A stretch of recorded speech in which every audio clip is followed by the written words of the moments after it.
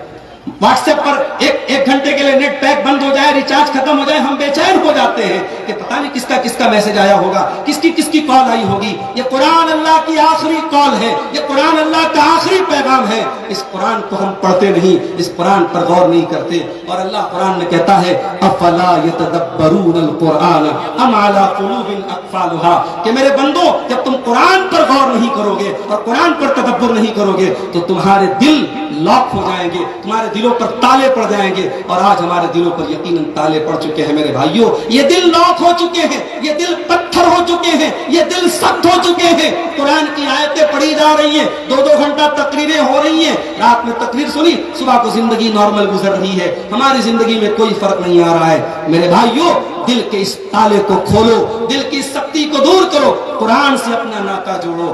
روزانہ جتنی بھی آپ کے اندر طاقت ہے 15 منٹ, 10 منٹ, آدھا گھنٹہ قرآن کی تلاوت کے لیے ٹائم نکالو. قرآن کی کوئی مستند اور آتھینٹک تفسیر خرید کر کے اس کا مطالعہ کرو, قرآن کو ٹائم دو. میں نے بعض لوگوں کو دیکھا کہ وہ اپنے بچوں کو لے کر کے, اپنی فیملی کو لے کر کے روزانہ گھر میں ایک آیت پڑھتے ہیں, اس کا ترجمہ پڑھتے ہیں, اس کی تفسیر پڑھتے ہیں, اور گھر والوں کے بیچ میں ایسا ماحول بناتے ہیں کہ ہم ڈیلی ایک آیت پڑھیں اور اس ایک آیت پر ہم عمل کریں. ہم نے بعض احباب کو ایسا کرتے دیکھا اور انہوں نے کہا کہ اس سے ہمیں اپنے گھر میں بڑی برکت محسوس ہوتی ہے.